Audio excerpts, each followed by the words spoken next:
My ex-husband's mom phoned me at midnight murmuring, "He just left my place and he's heading to you. You have to get out right now." Can you imagine getting a frantic, whispered call from your ex-mother-in-law, telling you her son, your ex-husband, was driving straight to your home, and you needed to run for your life? What if she then hinted he was coming with a can of gasoline, and a look in his eyes she'd never seen before? That call came 3 weeks ago, and honestly, I'm still trying to process every single horrifying moment. I need to get this out somewhere because my therapist is on maternity leave, and I can't afford the replacement she recommended. So here I am telling you. Some of you might remember me posting years ago, back when I was desperately trying to figure out if my marriage was even worth saving. I deleted that account, but I'm back because what happened next, what just happened, it was beyond anything I could have ever imagined. I was married to Kyle for 4 years. We met when I was 23, him 26. We got engaged in a year, married 6 months after that. Everyone said it was fast, but when you know, right? That's what I kept telling myself. When we were dating, he was this dream. He'd show up at my job with lunch just because he was thinking of me. He planned this incredible surprise trip to Savannah for my birthday, researching every little boutique and restaurant he knew I'd love. I felt like the luckiest woman alive. But then there was this other side. It didn't emerge until we moved in together, after the wedding. Not violent, not at first. Just this coldness that would come out of nowhere. We'd be having a perfectly normal evening and I'd say something, I never even knew what. And he'd just shut down. Completely. He wouldn't talk to me for hours, sometimes a whole day. When I'd ask what was wrong, he'd say I should know. That if I really loved him, I wouldn't have to ask. It was chilling. I grew up in this tiny town outside Tulsa, where my parents still live. It's one of those places where everyone knows everyone's business. When I married Kyle, we moved to his hometown in Tennessee, a rural area his family had been in for generations. His mom, Miranda, lived about 20 minutes away. She was genuinely kind to me. Not that fake Southern hospitality where they smile to your face then trash you the second you leave. She'd call just to check in, not to talk to Kyle, but to talk to me. We'd sit on her porch, and she'd tell me stories about raising Kyle and Talia as a single mom after their dad died. She was a lifeline. The first time Kyle put his hands on me was about 18 months into the marriage. We were arguing about the dishes. Sounds so stupid, right? But that's how it starts. It's never some big dramatic blow-up. It's the dishes. The laundry. A missed text. He grabbed my arm hard enough to leave bruises and pushed me into the kitchen counter. When I tried to leave, he blocked the doorway, telling me we weren't done talking. I spent that entire night wide awake, while he slept next to me like nothing had happened. The next morning he made me breakfast, acted like everything was fine. When I finally brought it up, he said I was being dramatic, that he barely touched me. And that became the pattern. Something would set him off. He'd get physical or say something so cruel it would steal the air from my lungs. Then the next day it was all sunshine again. He was the man I fell in love with. I know how this sounds. I know you're probably asking why I didn't just leave sooner. Trust me, I've asked myself that 1,000 times. The answer is complicated. Part of it was that he'd subtly isolated me from my friends, without me even realizing it. Anytime I wanted to see someone, he had a reason why it wasn't a good time, or why that person was a bad influence, or why did I need anyone else when I had him. Part of it was financial. He controlled all our money, gave me an allowance like I was a child, even though I worked full-time. And part of it, honestly, was that I truly believed it was my fault. That if I could just figure out the right way to be, the right things to say, the right way to anticipate his moods, I could make it work. Miranda saw the bruises once, maybe 6 months before I finally left. We were at her house for dinner and my sleeve rolled up as I reached for something. Kyle wasn't in the room. And Miranda just stopped mid-sentence. She looked at me with an expression I will never ever forget. And she said so quietly that she'd seen that same look on her own face 30 years ago. She didn't say anything else because Kyle came back in. But when I was leaving, she hugged me longer than usual and whispered, "My door is always open, day or night. No questions asked." I finally left Kyle. The final thing wasn't even the worst thing he'd done. That's not how leaving works, is it? It was just the moment when something clicked inside me, and I knew. If I stayed, I was going to die in that house. He'd thrown a glass at me, and it shattered against the wall right next to my head. He just stood there, looking at me with this chilling expression, like he was calculating whether he should have aimed better. The next day while he was at work I packed. I called my parents, told them I was coming home. I didn't tell anyone else, not even Miranda, because I was terrified he'd find out before I could get away. I loaded everything I could fit into my car, and drove the 8 hours back to Oklahoma without stopping. Those first few weeks were this bizarre combination of relief and absolute terror. Relief because I was out, because I could finally sleep without one eye open, because I could breathe for the first time in years. But terror because I knew Kyle. And I knew he wasn't going to just let me go. He called constantly, dozens of times a day. Left voicemails that alternated between begging me to come back and telling me I was making the biggest mistake of my life.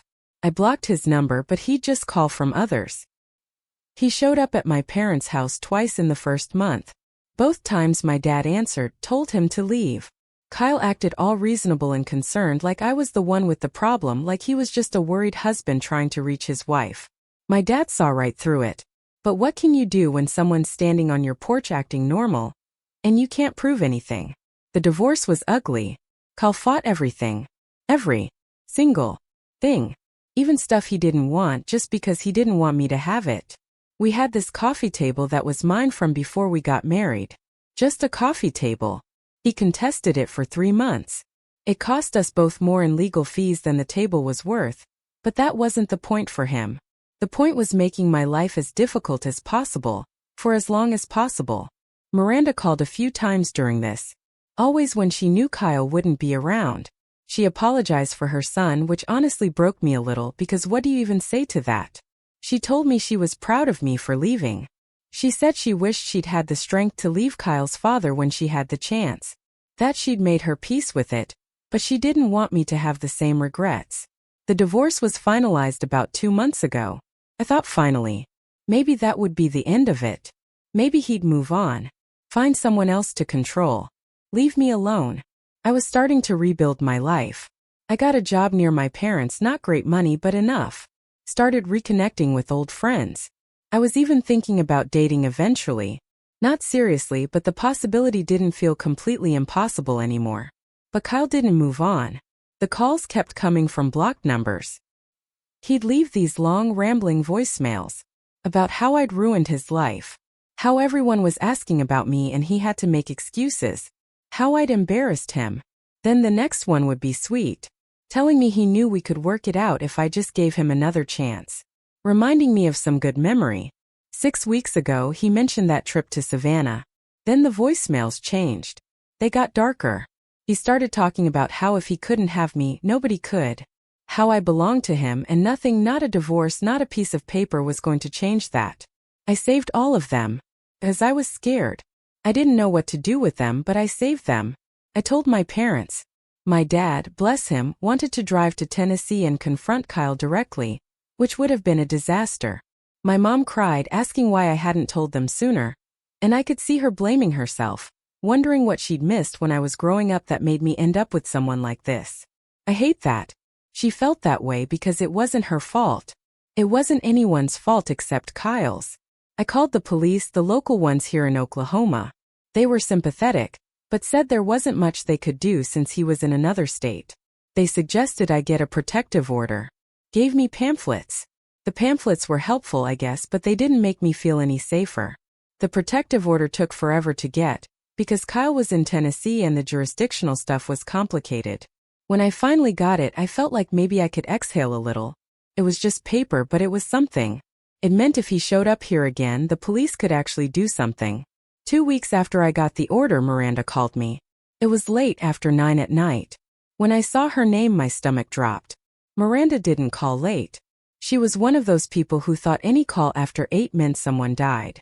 She was whispering, which was strange because she lived alone. She said Kyle had just left her house. He'd been over for dinner, which he'd been doing a lot lately, more than usual. But this time he'd been different. Agitated. Pacing. Drinking more than normal. She said he kept asking her questions about me. Where I was staying. Exactly what my schedule was like. Whether I was seeing anyone.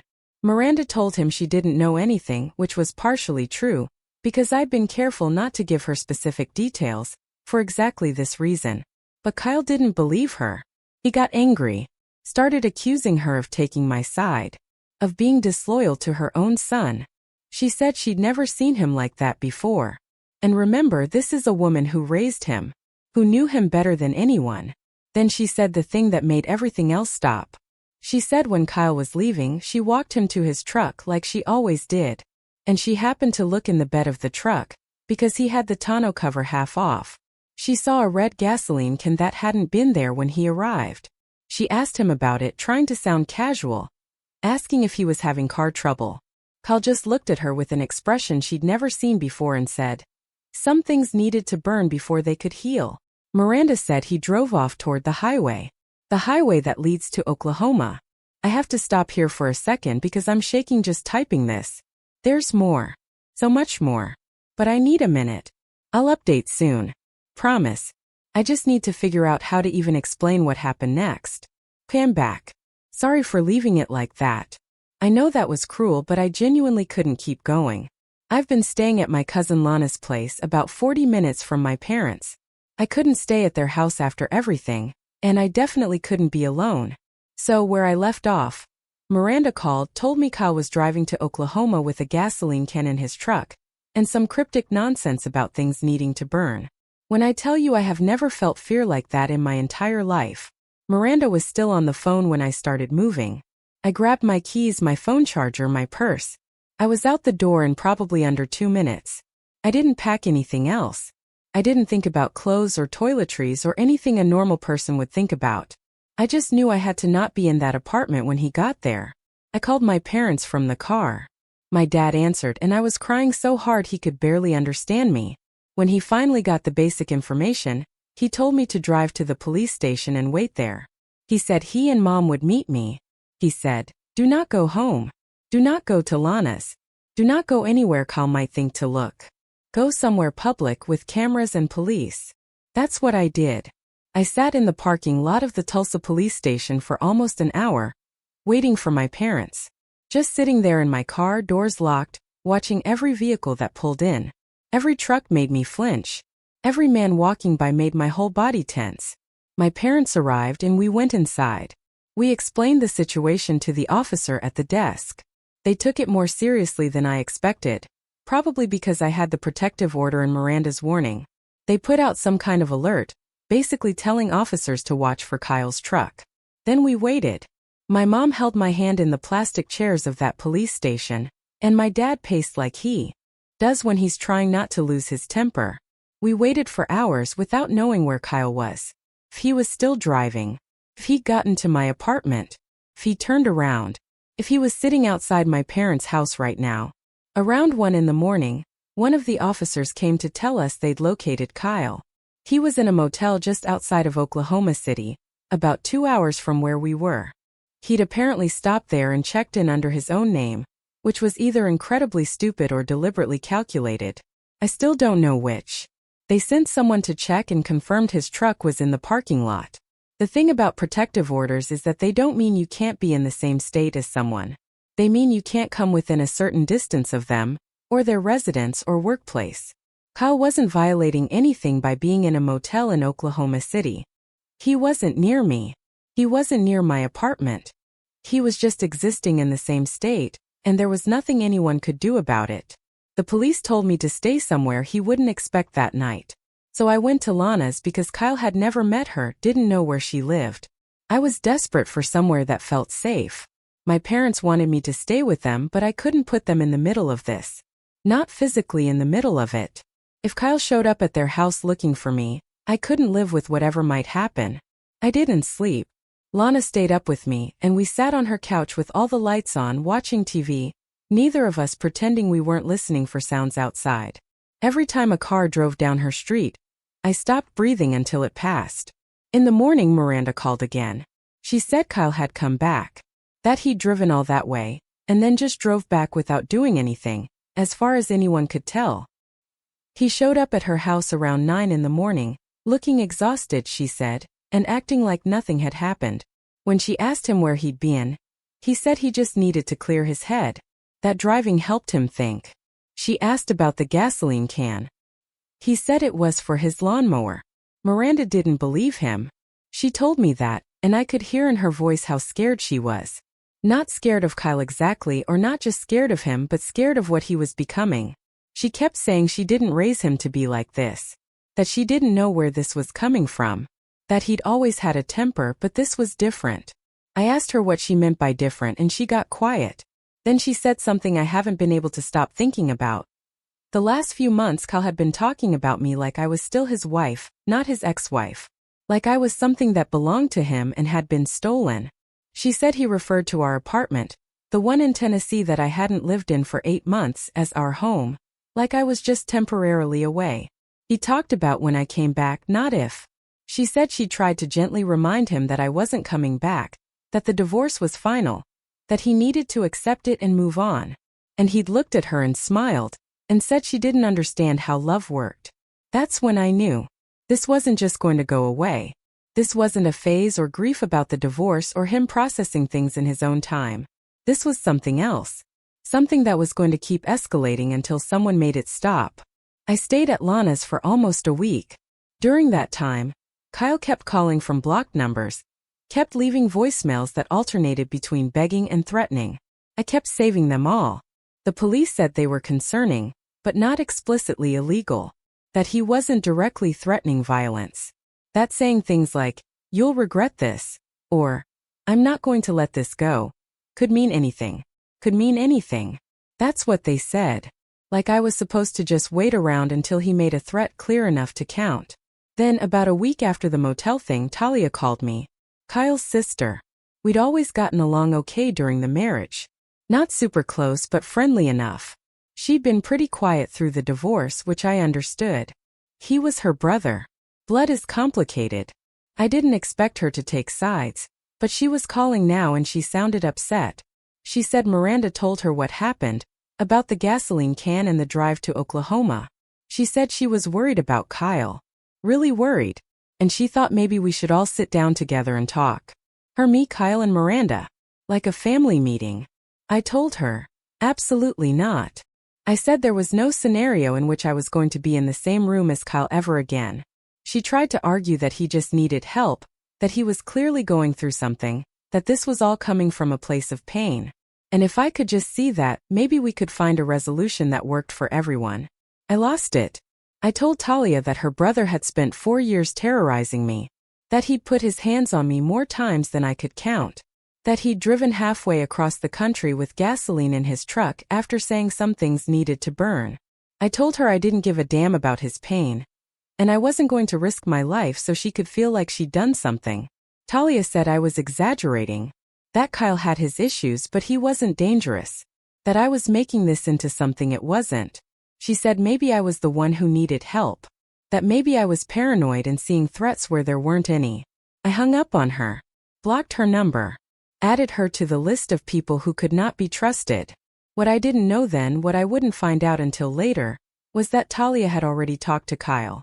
Had already told him that I was staying with a cousin somewhere outside of Tulsa. She didn't know exactly where, but she knew enough. She'd given him information without thinking about what he might do with it. Miranda found out and called me immediately. And that's when things got so much worse. Okay, so I know I left everyone hanging and I'm sorry. But things have been absolutely insane. And I'm only now at a point where I can sit down and type this out without my hands shaking too bad to hit the right keys. When I ended the last post, Miranda had just found out that Talia told Kyle I was staying with a cousin near Tulsa. Let me explain why that was such a big deal because I don't think I made it clear enough. Kyle didn't know I had a cousin named Lana. He'd never met her, never really heard me talk about her, because Lana and I had grown apart during my marriage. The way you grow apart from everyone when someone is slowly isolating you from your entire life. But Tulsa isn't that big, and there aren't that many suburbs around it, and Kyle is smart. Give him a starting point and he'll figure out the rest. Miranda was furious with Talia in a way I'd never heard before. She called me that same night she found out, and I could tell she'd been crying. She kept apologizing over and over, saying she never should have told Talia anything. That she thought she could trust her own daughter, but clearly she was wrong. She said Talia had always been protective of Kyle. Always made excuses for him. But this was different. This was actively putting me in danger, and Talia couldn't see it or didn't want to. I asked Miranda what exactly Talia had told Kyle. She said Talia admitted to telling him that I was scared and hiding out at some cousin's place near Tulsa, because I thought he was going to hurt me. She framed it like she was trying to help. Like if Kyle just knew how afraid I was, maybe he'd back off and give me space. Like fear was going to make him reasonable when nothing else had. Miranda said Kyle's response was that I had no reason to be afraid. That he would never hurt me. That he loved me more than anything and just needed to talk to me face to face so we could work through this. That's what he said to Talia, and that's what Talia believed because she wanted to believe it. Because the alternative was admitting her brother was dangerous. I called Talia myself. I know I said I blocked her, but I unblocked her because I needed her to understand what she'd done. Not so she'd apologize. Not so I'd feel better. But because maybe if I could get through to her, she'd stop feeding Kyle information. The conversation was a disaster from the start. Talia answered and immediately started talking about how I needed to calm down. How everyone was overreacting. How Kyle just wanted closure. I cut her off. I told her closure wasn't showing up in someone's state with gasoline in your truck after saying things need to burn. She said I was taking that out of context. I asked her what possible context made that okay. She didn't have an answer, but she kept trying to find one. I told Talia about the bruises. I told her about the time Kyle threw a glass at my head. I told her about the nights I slept with my keys in my hand in case I needed to run. I told her things I hadn't told anyone except Miranda and my parents, because I thought maybe if she heard it directly from me, she'd get it. She was quiet for a long time. And then she said, that wasn't the brother she knew. That Kyle had always been intense, but never violent. That maybe I misremembered. Or maybe I'd done something to provoke him. Provoke him. Like I deserved to have glassware thrown at my skull because I said the wrong thing at dinner. I told Talia that I was done trying to make her understand. That her brother was stalking me and she was helping him, and if anything happened to me it would be on her conscience. She started crying, saying I was being cruel. That she was just trying to help everyone. That family was supposed to stick together. I told her I wasn't her family anymore. And Kyle had made sure of that. For the next few days nothing happened, which somehow made it worse. Because I kept waiting for the other shoe to drop. I'd check my phone constantly, jump at every notification, watch the street from Lana's window like Kyle was going to materialize out of thin air. The fear was exhausting in a way I can't really describe, like being tired all the time but also unable to sleep. Then Kyle called me. Not from a blocked number. From his actual phone with his name on the screen. I stared at it ringing for probably 10 seconds before I answered. I don't know why I answered. Some part of me thought maybe if I talked to him directly, I could make him understand that it was over. That there was nothing left to fight for. That he needed to move on. I was wrong, but I didn't know that yet. His voice was calm when he answered. He said my name like a question, like he wasn't sure I'd actually pick up. I said I was here. He asked how I was doing. And I laughed. This harsh, angry sound that surprised both of us. I asked him how he thought I was doing. Running from him. Hiding at relatives' houses. Afraid to go back to my own apartment. Was that what he wanted to know? He said he was sorry. That he never meant for things to get this out of hand. That he'd been struggling since I left. And he wasn't handling it well. And he knew that. He said he'd been doing some thinking. And he realized he needed to make some changes, and he wanted me to know he was committed to being better. I asked him if that's why he drove to Oklahoma with a gasoline can in his truck. Silence. Then he said his mom shouldn't have told me about that. That it wasn't what I thought. That he'd never hurt me, never in a million years. That the gas was for something else entirely, and I was taking it the wrong way. I asked him what I was supposed to think when my ex-husband drives halfway across the country after saying things need to burn. He said I was twisting his words. That burn was a metaphor for letting go. For cleansing. For starting fresh. He said he'd been planning to have a bonfire to burn old photos and memories, to symbolically release me so he could move forward. I didn't believe him. I told him that. I said even if that was true, which I didn't think it was, driving to my state in the middle of the night wasn't how you let someone go. That was how you scared them. That was how you made them feel hunted. He asked me if I really thought he was capable of hurting me. After everything we'd been through, after 4 years of marriage, did I really think he was a monster? I said I didn't think anything. I knew. I knew what his hands felt like when he grabbed me. I knew what it felt like to have glass shatter next to my head. I knew what it felt like to lie awake wondering if tonight was the night he went too far. He said I was remembering things wrong. That I was making him out to be someone he wasn't. That he'd never laid a hand on me, not once. And if I believed that, then maybe I was the one who needed help. I told Kyle I had photos of the bruises. I'd taken them secretly and saved them to a cloud account he didn't know about. I told him I had voicemails, dozens of them, some begging, some threatening. All proof that he'd been harassing me for months. I told him I wasn't confused or crazy or misremembering. I had evidence. And if he ever came near me again, I'd use it. He laughed. And then his voice changed completely. It dropped that fake, gentle tone and became the Kyle I knew from all those terrible nights. He said evidence didn't matter when no one would believe me. He said his family knew the truth about me, and so did everyone in our town, and if I tried to smear his name, he'd make sure everyone knew what kind of person I really was. I asked him what kind of person that was. He said the kind who abandons their husband when things get hard. The kind who runs away instead of working on problems.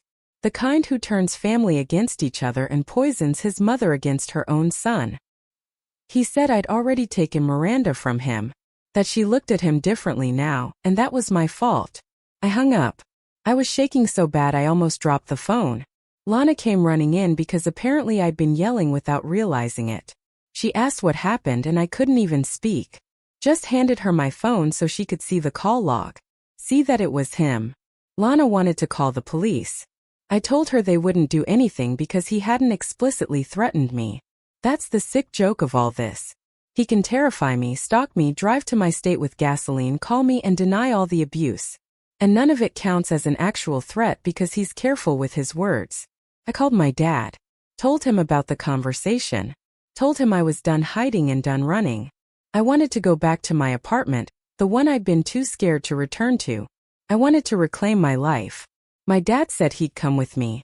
That we'd go together. That I didn't have to do any of this alone. We went the next day. My apartment felt strange after almost 2 weeks away. My friend had done a good job cleaning it out, but some stuff was still there. Things too big to fit in her car. A bookshelf. Some furniture. The smell of the place, that specific combination of old building, and the candle I always burned. I was standing in the living room looking around when there was a knock at the door. My dad tensed up immediately, moved toward it. Asked who it was. No answer. He looked through the peephole and then looked at me with this expression I'll never forget. He said it was Kyle. My body went cold. Kyle was supposed to be in Tennessee. Kyle wasn't supposed to know I was here. We'd been so careful. Hadn't told anyone except my parents about coming to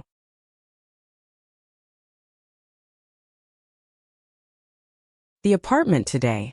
My dad told me to go to the bedroom and stay there. I told him no. I wasn't hiding anymore.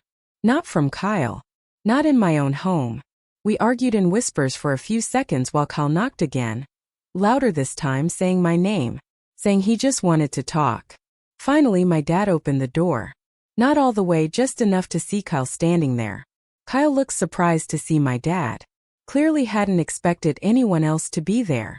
He tried to look past my dad into the apartment, and I stepped forward so he could see me. I wanted him to see me. I wanted him to know I wasn't cowering anymore. Kyle started talking immediately, saying he knew I was upset. He knew things had gotten out of hand. But if I would just hear him out for 5 minutes, he could explain everything. He said he'd driven all this way because I wasn't answering his calls, and he needed me to understand. He said he loved me. He said he'd always loved me. He said, we took vows and those meant something. Or at least they did to him. My dad told Kyle he needed to leave. That there was a protective order, and Kyle was violating it right now just by standing there. Kyle said he didn't care about the order. That piece of paper didn't mean anything. That our marriage meant more than any legal document. I stepped past my dad. He grabbed my arm trying to stop me, but I shook him off. I stood in the doorway maybe 3 feet from Kyle, and I told him exactly what I thought of him, for the first time in my entire life. I told him he was a coward who hit women and then pretended it didn't happen. I told him he was a manipulator who isolated me from everyone who loved me so he could control me completely. I told him the 4 years I spent with him were the worst years of my life, and every single day since I left had been better than any day I spent as his wife. I told him he disgusted me, and I felt nothing for him anymore except pity for whatever emptiness inside him made him think this was love. He looked at me like I was something to be dealt with, not a person, just an obstacle. He said, "You'll regret this." Not angry, not yelling, just calm and certain. He said I had no idea what I'd started. Then he turned and walked away, got in his truck and drove off. My dad wanted to call the police immediately. I said, "Yes, we should." But I already knew nothing would come of it. Kyle would say he didn't know the apartment was my residence since I'd been staying elsewhere. He'd say he just wanted to have a civil conversation. He'd say I was exaggerating and making things up. And the police would have to take his word for it because that's how this works. What I didn't know, what I wouldn't find out until 2 days later, was what Kyle did after he left my apartment. Where he went. What he bought. What he was planning. Miranda called me. She was barely coherent, crying so hard I could hardly understand her. She said she'd just gotten off the phone with someone at the gas station near her house, a family friend who worked there.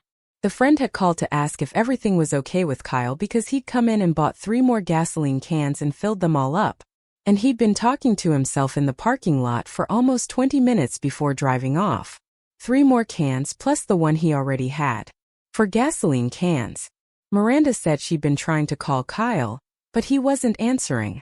She'd driven past his house and his truck wasn't there. She asked if I knew where he was and I said no, I didn't. He'd left my apartment hours ago, and I hadn't heard from him since. She said there was something else. Something she probably should have told me earlier, but she'd been hoping it wouldn't matter. Hoping Kyle would calm down. Hoping none of this would happen. She said Kyle had been asking her questions about my parents' house. Not my apartment. My parents' house. He wanted to know if they had a security system. If they had any dogs. If their nearest neighbor was close enough to hear anything at night. I called my parents immediately. My mom answered and I told her to get Dad and get out of the house. Right now. Don't pack anything. Don't worry about the dog. Just leave and drive somewhere, anywhere, and call me when they were safe. My mom started asking questions and I didn't have time to explain. I just kept telling her to go. Please go. Please trust me and go. I heard her calling for my dad in the background. Heard the confusion in her voice. Heard the fear starting to creep in when she realized how serious I was. My dad got on the phone. He wanted answers I couldn't give him. I told him Kyle had gasoline. Lots of it. And he'd been asking about their house. My dad went quiet. Then he said they'd leave right now and call me from the car. I spent the next 45 minutes pacing Lana's living room, checking my phone every 30 seconds, praying for it to ring. When it finally did and I saw my mom's name, I almost collapsed with relief. They were safe. They were at a diner about 20 minutes from their house. They hadn't seen Kyle or his truck anywhere. I told them to stay there. I told them I was calling the police and this time I was going to make them listen. I had enough now. The gasoline cans. The questions about their house. The confrontation at my apartment. All of it together painted a picture that even the most skeptical cop couldn't ignore. Except when I called and explained everything. The dispatcher said they'd send someone to check on my parents' house and keep an eye out for Kyle's vehicle. They said there still wasn't enough for an arrest. Being in someone's state wasn't a crime. Buying gasoline wasn't a crime. Asking questions about a house wasn't a crime. I asked, what is a crime then? What did he actually have to do before someone would stop him? I stayed on the phone with Lana's landline, calling everyone I could think of, while texting my parents with my cell phone. I called Miranda back and told her what was happening. I called the non-emergency police line in both Oklahoma and Tennessee, trying to find someone who would take this seriously. I called the domestic violence hotline from one of those pamphlets the police had given me weeks ago. Everyone said they understood how scary this must be. No one could actually do anything. It was almost midnight when Miranda called again. She said she'd made a decision. That Kyle was her son and she loved him. But she couldn't watch him destroy himself and everyone around him. She said she was going to do something she should have done years ago. I asked her what she meant. She said Kyle wasn't the first person in their family to be like this. That his father had been the same way, worse actually. and she'd lived with it for 23 years until he died. She said she had things from that time. Things she'd kept hidden even from her own children. Things that might help me. She said she was going to tell me the truth about Kyle's father, and about what she'd seen Kyle do before he ever met me. That's where I'm going to have to leave this for now. Miranda is driving here tonight all the way from Tennessee, because she says some things need to be said in person. My parents are staying at a hotel nearby, not going home until we know where Kyle is. And somewhere out there, my ex-husband is driving around with 4 cans of gasoline, and a head full of whatever twisted logic convinces him this is love. I'll update when I can. Miranda arrived at Lana's house around 2 in the morning. We sat at Lana's kitchen table, and she told me she'd been driving since early evening. Couldn't sleep anyway. Might as well be moving. She started talking about Kyle's father. About how he'd been charming too. How everyone loved him. How she'd felt so lucky when they got married. About how that changed behind closed doors. I stopped her. I told her I appreciated what she was trying to do, but I already knew this story. I'd lived it. What I needed to know was what she'd meant about Kyle doing things before he met me. Miranda got quiet. Picked up a thread on her sleeve. Finally, she said when Kyle was 19, he'd had a girlfriend named Emmeline. The relationship ended badly. Emmeline had moved across the state afterward, and refused to talk to anyone from their town ever again. Miranda never knew exactly what happened, but she'd seen bruises on that girl too. She told herself it was nothing. That Kyle was young. That he'd grow out of it. She'd been wrong. I asked why she never told me any of this. She said she wanted to believe Kyle had changed. That when he brought me home and I was so happy and he seemed so different, she convinced herself the thing with Emmeline was a one-time mistake. She said she'd failed me and she knew it. Around 5 in the morning, Miranda's phone rang. She looked at the screen and I saw her whole body tense. Kyle. She looked at me, asking without words what she should do. I nodded. She answered and put it on speaker. Kyle asked where she was. His voice was flat, controlled in that way I knew meant he was barely holding it together. Miranda told him she was in Oklahoma with me. The silence that followed was so heavy I could feel it pressing on my chest. He laughed. This bitter, angry sound. And said, of course she was. Of course she'd driven all that way to turn me against him even more. He asked what lies she was telling me now. I spoke up. Told him she wasn't lying about anything. That she loved him, and she was terrified of what he was becoming. I told him I knew about Emmeline. The line went quiet for a second, and then he said I didn't know anything about that. That Emmeline was crazy, that she'd made things up. That everyone knew she was unstable. I asked Kyle where he was. He said it didn't matter. I asked about the gasoline. He said I was obsessed with that. That I was making something out of nothing. That he'd already explained about the bonfire. Miranda took the phone off speaker and held it to her ear. What happened next was the hardest thing I've ever witnessed. A mother talking to her son like she was already grieving him. She told Kyle she loved him. That she'd always love him. That nothing he did would ever change that. But she also told him she couldn't protect him anymore. That she'd spent his whole life making excuses and looking the other way. And it had only made things worse. I could hear Kyle through the phone, not the words but the tone. Angry. Accusing her of choosing me over him. Of betraying her own son. Of being just as bad as everyone else who'd abandoned him. Miranda told Kyle he needed help. Not her covering for him. Not Talia pretending nothing was wrong. Actual professional help for whatever was broken inside him. She said if he got that help, she'd be there every step of the way. But if he didn't, if he kept going down this path, she was going to have to choose between being his mother and being a person she could live with. And she'd already spent too many years being someone she couldn't live with. Kyle hung up on her. We didn't hear anything for almost 6 hours. Miranda tried calling him back multiple times, but he never answered. My parents stayed at the hotel. Lana stayed with us even though I told her she didn't have to. We all just waited. Nobody saying what we were all thinking. That somewhere out there, Kyle was driving around with gasoline and rage and nothing left to lose. The police called my parents around noon. Kyle had shown up at their house. A neighbor had seen his truck in the driveway and called it in because my dad had warned everyone on the street about the situation.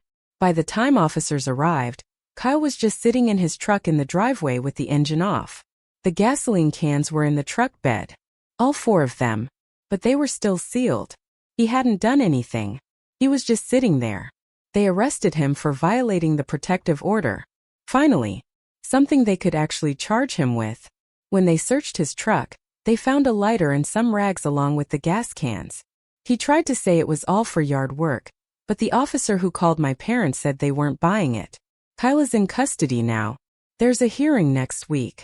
His lawyer is arguing that he never actually threatened anyone, never did anything with the gasoline, just made some poor choices during an emotional time.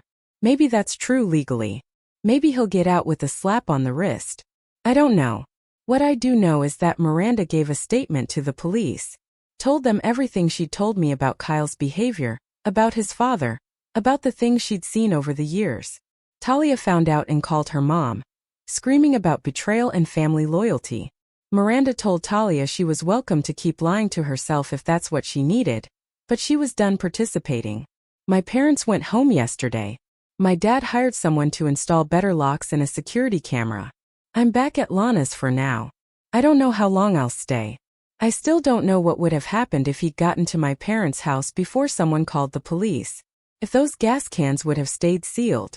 If whatever he was planning was just a fantasy he liked to terrify me with, or something he actually intended to do. I guess I'll never know. And maybe that's the worst part. Living with the almost. The what if. The knowledge that the only thing standing between me and whatever Kyle had planned was his mother's courage and a neighbor who paid attention. That's where I'm at. Still scared sometimes, but also still here. Have you ever faced something like this, where you felt like the system couldn't protect you, and you were left to rely on sheer luck or the kindness of strangers? Tell me what you think. I really want to know.